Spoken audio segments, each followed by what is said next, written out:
Juuli, kui sa oled sündinud juulikuus ehk siis 7. energia, sa oled väga hoolitsev ja väga selline kodusoojust pakkuv loov inimene. Sa oled emotsionaalne, intuitiivne ja väga kaitsev. Kodu ja lähedased on sinu süda.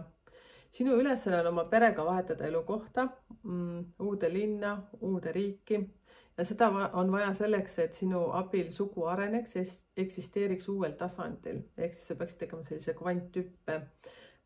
Mitte mingil juhul ei tohi jääda ühte ja samasse vanasse paika elama. Ehk siis see, et kui sa oled kuskil Eestimaa, kui sa oled pärit kuskilt Eestimaa väiksest külast või kas ütleme Tallinnast, suurest linnast, ja sa ikka veel elad seal ühes kohas, siis see on väga suur viga, sellepärast et sinu energia, sinu edukus on väga palju seotud. Näete, mul sõrmed kõik loevad praegu siin nagu raha. Ehk siis number 7, kui sa oled sündinud juulikuus, siis sinu energia on seotud liikumisega. Pane tähele seda, et isegi kui sa teed mingi pikema väljasõidu kuhugi kohta, siis sul hakkavad kohe mõtted liikuma, kohtud mingite inimestega, mingid uued ideed tulevad ja sa justkui nagu saad kohe sellise uue poweri peale.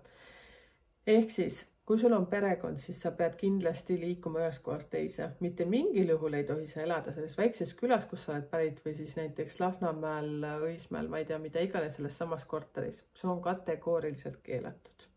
Sellepärast, et sa oled huvitav inimene, sa oled kvanthüppeks alati valmis ja sellised energiavahetused uues kohas on sinu jaoks just 5+. Ehk siis